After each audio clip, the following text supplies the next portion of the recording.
Well, hi, everybody. We're ready to go into an off-season series of conversations about what's happening at Valley City State University in the lead up to a new frontier. Obviously, the Frontier Conference is calling Valley City State.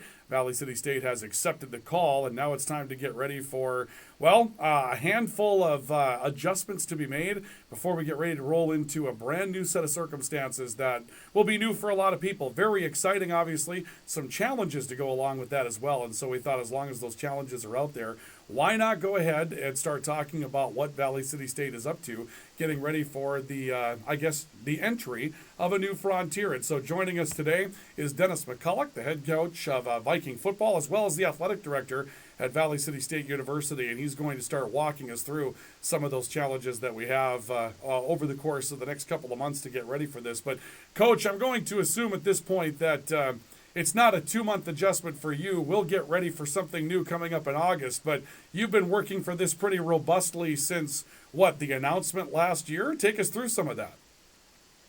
Yeah, I mean, once it got announced in April, really what happened in if we go back in time, the national convention is in early April in the NEI national convention, and um, probably up until that time, there's still a lot of doubt on what was happening. I think there were schools making plans to join other conferences and trying to find other homes, and the frontier was still felt like a long way, to try to finalize the decision.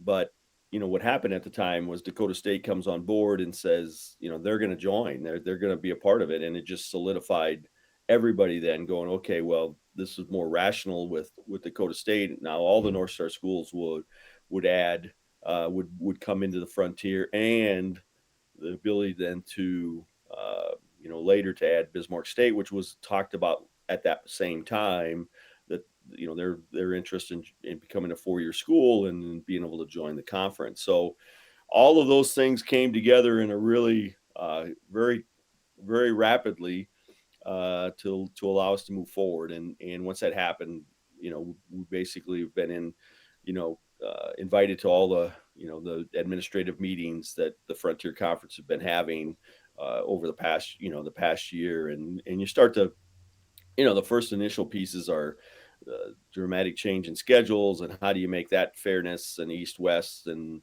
all the things that are concerning about travel and the length of all those things, and you set, hey, we're going to play this many conference schedule, then it may change because it's, as you start to look at it, things may be better to try to do, things in a different way than you probably initially thought about. And so those are things we've been working on over the past year is first of all, try to get an initial schedule that everybody can feel comfortable with to start off. And, that can make sense. And then all the little policies and all the other things that go into every sport that you have to come up with and make sure we're all on the same page. It is truly it's still not it's Frontier versus North Star. It's, it is a remerging of a full conference now and changing a lot of dynamics. And there's a lot of things that come up, Coach, from the standpoint of logistics that you have to work through. I mean, when we talk about challenges, anybody can look at the travel schedule and know that the budget will be a challenge. We don't even really need to dive into that. But from a standpoint of like the logistics of going here or spending a lot of time on the road, I know that you've talked with your coaches. Can you tell me a little bit about some of the very unique logistical challenges that have come up for you since the announcement and putting schedules together, and some of the new things that student athletes will be doing at Valley City State to handle that? Yeah, I mean, I think all of us are in that initial of trying to rationalize what it's going to feel like, and then because we've all taken a long trip, right? The thing is, what you haven't done is back to back and multiple trips, and how that fits in with the rest of your schedule. Like a lot of times you may do, volleyball, basketball have played out in Montana. They've done a trip out there to play in a tournament and done those, but that's it. Like the one time, we're going to go out there, and it really is a spot in their season where they can know that they got some time to take a little break and how long it's going to take them. And uh, it's not a feel of like, okay, we're going to go out there for a Friday, Saturday game, take take you 10 hours, 12 hours to come back. And now we're prepping for the following week, and how how that's all going to feel for you is a transition. And you may have you know, another long trip that following week that you have to prepare for. Those are different. That's going to be different for all of our sports, and trying to plan for that. And then trying to make it, where you can get off a bus, have a long trip, and get off the bus and play at a high level. And those are the challenges that we have to figure out. And football plays in Havre, Montana, northern Montana, one weekend. It's a 10-hour trip out. Come back, and then the following week we go to Butte, Montana for a 12-hour trip. And the real questions are, you do, all that in one day to travel out there, get up the next day and play and travel right back? Do you try to break that trip up and go Thursday night? Does that make more sense? So those are things you're trying to figure out. And it's not only just, what's the expense of that, and staying in a motel, the extra day.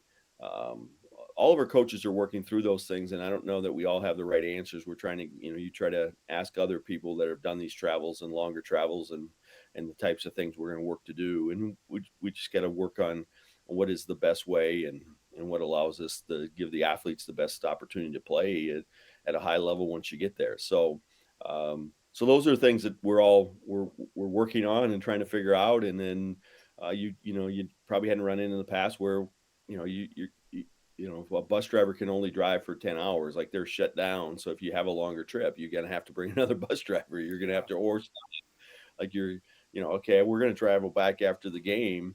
Well, you can't, they may have to have a bus driver meet you somewhere and switch off or whatever. So some of those things are coming in that probably we haven't addressed before, and looked at a lot. And it's not, we've all done a long trip, but it's just doing multiple long trips now that is larger planning for us as we go forward. Let's talk a bit about the first two sports that we're relatively familiar with. I mean, there's a number of sports that happen in the fall, but the first two that people kind of think about under normal circumstances would be football and volleyball. So, a couple of things, one in each of those sports. With the football situation, 12 teams, there's now a playoff implication for that. There's some divisions that come into play. If you could run us through that. And then on the volleyball scene, I mean, they've got a lot of travel, but they've also kept some non-conference opponents that are still pretty familiar to us. So, in the long run, a nice blend of a schedule that's come together for that team. Yeah, I mean, when we look at volleyball, when you think of the conference now, you have a Frontier, right?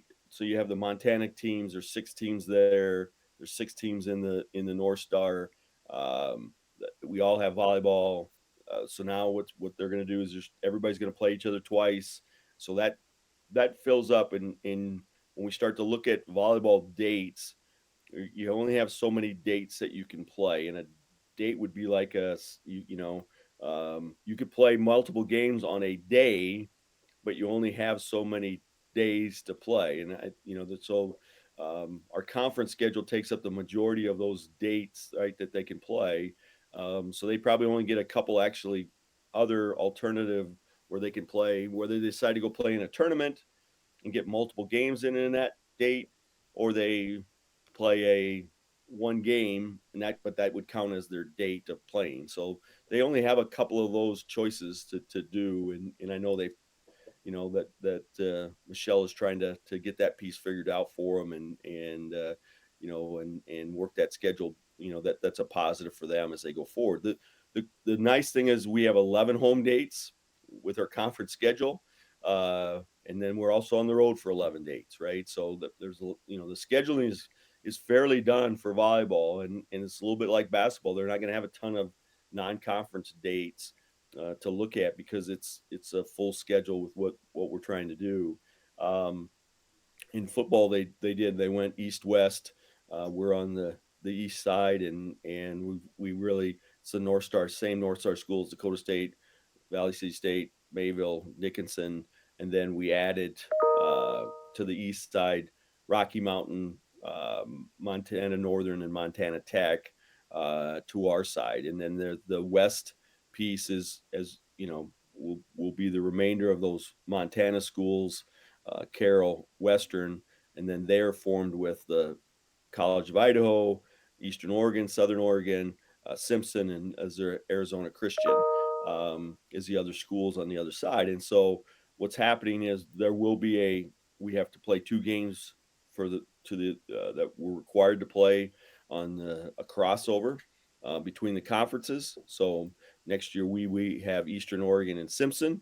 Simpson comes to us, and we go to Eastern Oregon, and everybody in our conference has that crossover. Those 2 crossover games, they're non-counters as far as winning a conference championship, but we are that's a part of the helping each other out. And then basically you play your 6-game conference schedule, and if you win it, you'll make national. You'll have a bye. You have an automatic qualifier to the national playoffs. So we have 2 of those now in the football because of the East-West piece division, and we have 6 teams in each. So that's a positive piece as we go forward in having 2 automatic qualifiers in football. So that's the basic set schedule of the things we're doing for in the fall.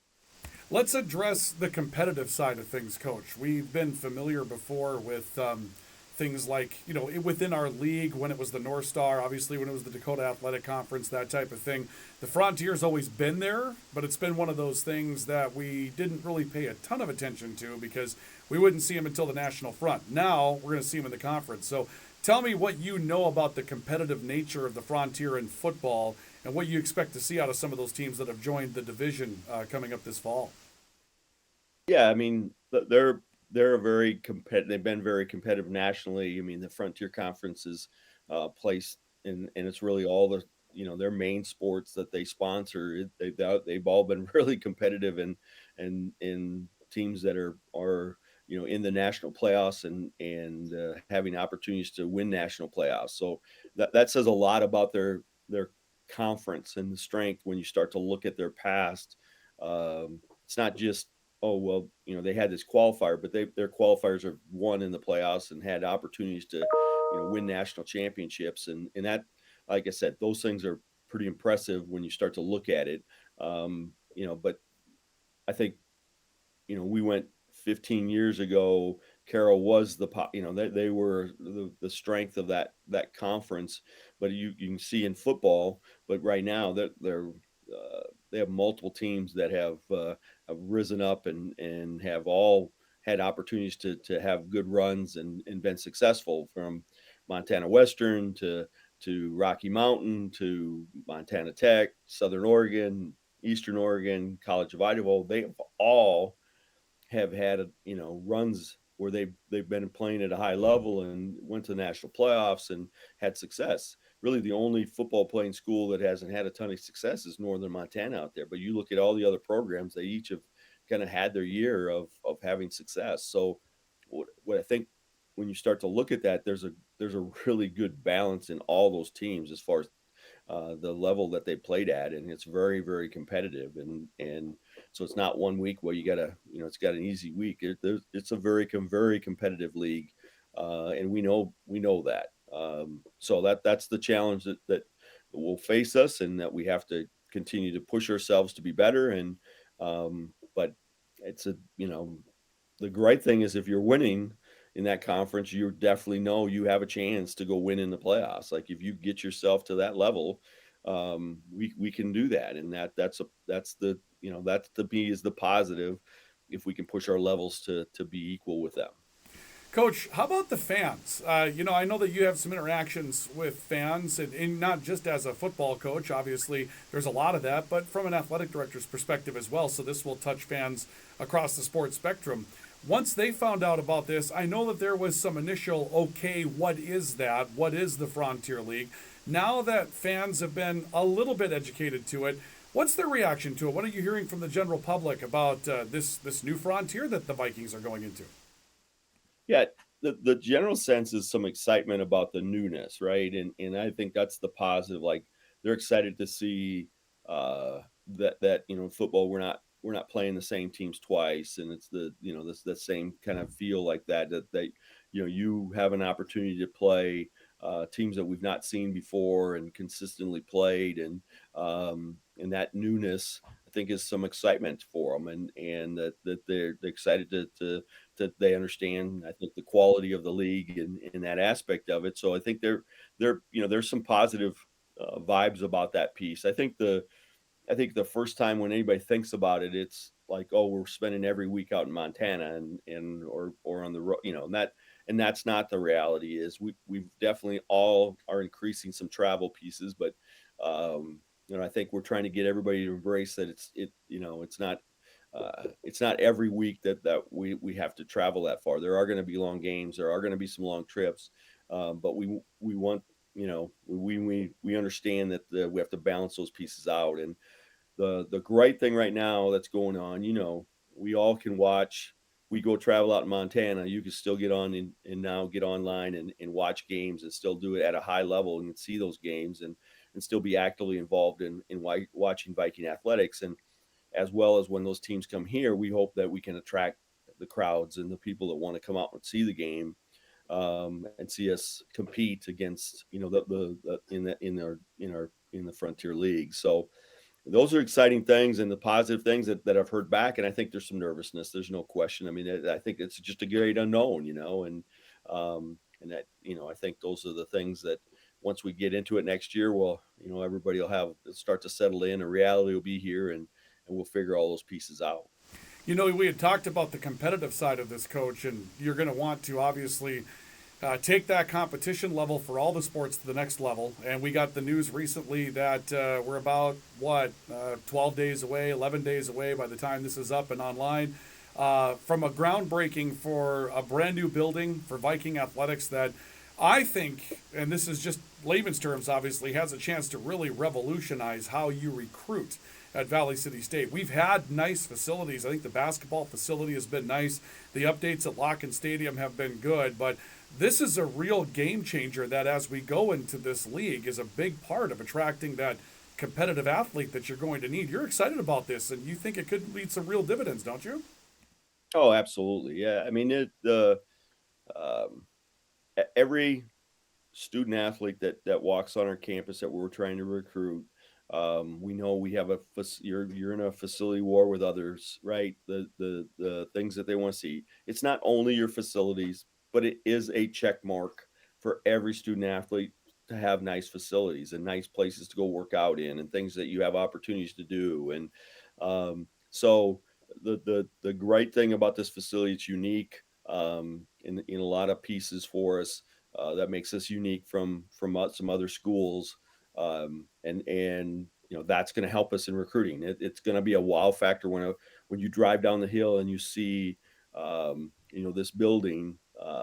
It's a wow factor for us, and the that attracts and is a positive piece, right? To selling a student athlete to come to your school. There's so much other things that go along with signing athletes. I'm like, oh, I'm going to just go there because of that building. But it's the initial wow, the initial attractiveness of the facilities, of what it can bring, that can attract um, a type of athlete maybe you haven't seen before, like that student athlete that was going to a Division II school and or a Division FCS school. You have the opportunity to maybe bring that student athlete over, at least to have enough interest to come and look at your facility because of some of the things you have, that maybe we wouldn't had before, right? The level of the type of kid that you could get to at least show up on your campus may change, right?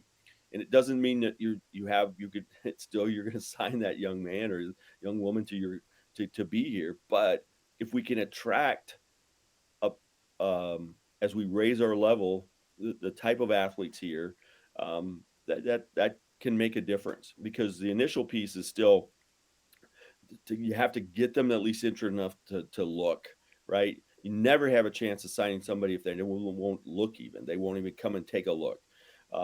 So that's what I would hope, right? That the building allows us some opportunities to attract, and bring in, a higher level of athlete, that we maybe hadn't had a chance at getting in the past, right?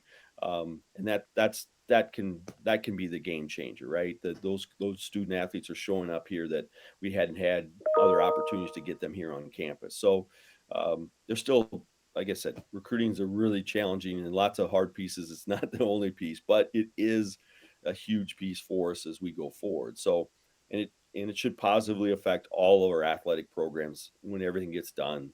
All the phases get put into place. It will be a great addition for all of our athletic programs. So then let's wrap up with this, Coach. It's the first week of June, and so we've got gameplay that's going to begin. Week zero is kind of like in that fourth week of August. So you've got, I mean, I'm not trying to tell you things that you already know, Coach, but you're down to about 12 weeks to get this thing all pulled off and ready to go before we start another season. You know it, I know it, everybody knows it. But tell me what's left to be done. Kind of what the next challenges are in getting ready for this new conference alignment and all the different pieces that have to come together. What's on your radar over the course of the next few weeks to set the Vikings up for success when we officially enter this conference coming up about halfway through August? Yeah, there's still a lot of moving pieces for all of us, and that we're still trying to prepare for. And the policy handbooks are one that they're fine tuning for all of us to be on the same page and how things are going to work. We're adding replay for volleyball and basketball, which is going to be new. That we have to get set up this summer and got to get in place, and that's going to be a new piece for us. We started replay last year for football, but it still probably needs to get improved and continue to upgrade the things that we're trying to do that way. So there's a lot of moving pieces that way. I know that travel's still on a lot of our coaches' minds and trying to figure it all out yet, and having those things done and taken in place and solid and ready to go.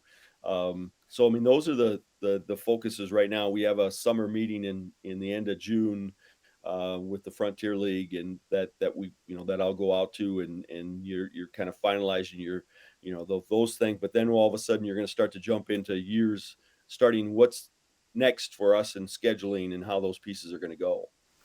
So, Coach, as we sign off for the first week of these conversations, I think back to remembering how we all felt when Iowa Wesleyan closed down and Presentation College closed down, and we realized that there was some real transitions that were going to have to be made, and we weren't really sure where everybody was going to go. And now we're here.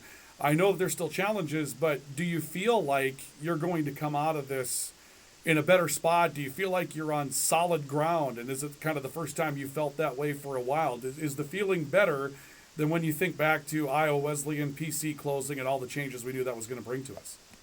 Yeah, absolutely, Ryan. I'd say that when you say what's the positive thing, it's stable, it's stability. Right? There's a known. The one thing that I would and I caution us all about is that there is a trial for a lot of the schools that are starting in the frontier. We need to work hard to make sure it blends well, and that we keep the schools we have to make it the best possible spot for them. And we can't lose that focus, because if anybody shakes off again, it creates another problem, right? And those other issues that you may have. So I hope we all. I remind when, like, I kind of say this when we get teams that chooses to come to a camp here, and I'd say, "Oh, we got your business right now. That's our, but we're going to earn your business back by what happens from this moment on." And that's the same thing that's happening right now. Like, we have these teams that say yes to this conference, but right now, for us to continue this thing in the long run, we have to make this thing work as a unity, and as best we can, the positive pieces as we move forward. So lots of challenges. I'm excited. I think the stability is a huge piece. The quality of this league is awesome. Those are the things that we definitely feel much more stable than we did 2 years ago, and that's a really good thing as we go forward. Coach, what's an off season? We don't need one of those, do we? I mean, we're still in it, right? What's an off season, Coach? That's right. That is a very good point. It's my just got done the last 2 weeks of May. That's the off season, and now you move into the next direction. We're excited, and look forward to continue to working to get this thing going, and start off in a positive way for our teams. Coach Mack, thanks a lot for the time today. We really appreciate it, sir. Thank you, Ryan. Dennis McCulloch joining us, the athletic director and head football coach at Valley City State University today for the first of our conversations as the Vikings join a new frontier. We'll be back again another week to get another update. We'll talk with some of the coaches around Valley City State as well and get an inside look at what's going on program versus program. Thank you for joining us here today on this coverage of Into a New Frontier for Valley City State University.